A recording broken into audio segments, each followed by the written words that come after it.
দুই বাসের চাপায় তিতুমীর কলেজের ছাত্র রাজীব হোসেনের মৃত্যুর পর সারা দেশে তোলপাড় হয়ে গেলেও কমছে না বেপরোয়া গতিতে গাড়ি চালনা। গোপালগঞ্জে হাত হারান এক তরুণ, ঢাকায় পা হারান রোজিনা নামের গৃহ পরিচারিকা। আর নিহত ও আহতের ঘটনা ঘটেছে এই সময়ে। যারা প্রাণ হারাচ্ছেন বা পঙ্গু হচ্ছেন তারাও তো হতে পারতেন এই বেপরোয়া গাড়ি চালকদের ভাই বা বোন। বেপরোয়া গাড়ি চালা, এরা আপনার কোনো এই যে মানুষের জীবনের কোনো মূল্য নাই এদের কাছে। সেখান থেকে সবাই আমাদের শিক্ষা নেওয়া দরকার এবং বাস চালকের উচিত যে এভাবে বেপরোয়াভাবে গাড়ি না চালানো। অনেক স্থানে অসংখ্য যাত্রী নিয়ে একে অপরের সাথে পাল্লা দেওয়ার চিত্র মাঝে মাঝে আটকে ওঠায় যাত্রীদের। আর এতে করে যেমন ঘটছে দুর্ঘটনাও, তেমনি রয়েছে হতাহতের খবরও। অকালেই ঝরছে অসংখ্য প্রদীপ শিখা। পরিসংখ্যান বলছে সারা দেশে মোট চালকের সংখ্যা ৬৯ লাখ। এর মধ্যে বৈধ লাইসেন্স রয়েছে ১৬ লাখ। শুধু তাই নয়, চলতি বছরের ২০ এপ্রিল পর্যন্ত দেশে মোট ১,৭৭৯টি সড়ক দুর্ঘটনার ঘটনা ঘটেছে। আর এতে প্রাণহানি হয়েছে ১,৮৪১ জনের, আর আহত হয়েছে ৫,৪৭৭ জন। পঙ্গুত্ববরণ করেছেন ২৯০ জন। এত কিছুর পরেও কেন এই ছুটে চলা? পরিস্থিতি বাস্তবচিত্র অনুসন্ধানে মাঠে ঘটনার অন্তরালে টিম। গতিবিধি বাড়ার কারণ তুলে ধরলেন চালকরা। যে আমি গ্যাপ বানাই, আমার পিছনে গাড়ি দিয়ে আইসা ওই গ্যাপটা না নষ্ট করতে পারে, আমি ওই জায়গার যাত্রীগুলো আমি লব, মানে এর জন্য আমাদের কি পারাপারি আর কি করতে হয়।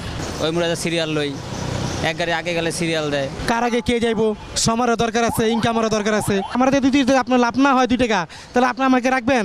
মানুষ রাস্তার মাঝখানে এসে পড়ে, রাস্তার দুই গাড়ি চিবিতে ঢুকে জায়গা, এটা underpass, over bridge, foot over, এগুলো কিছুই ব্যবহার করে না। যে তুমি স্পিডে গাড়ি চালাইতে হবে আমাদেরকে, ওটা লেখা নেই।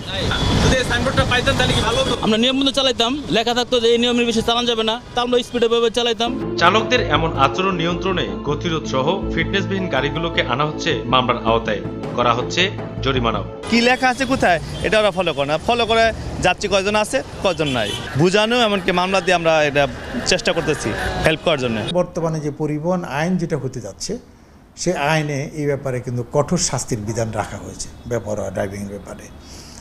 তো আমি মনে করি এই অ্যাওয়ারনেস বিল্ড আপ করার জন্য বিআরটির পক্ষ থেকে যেসব কার্যক্রম গ্রহণ করা হচ্ছে এগুলো যথেষ্ট নয়।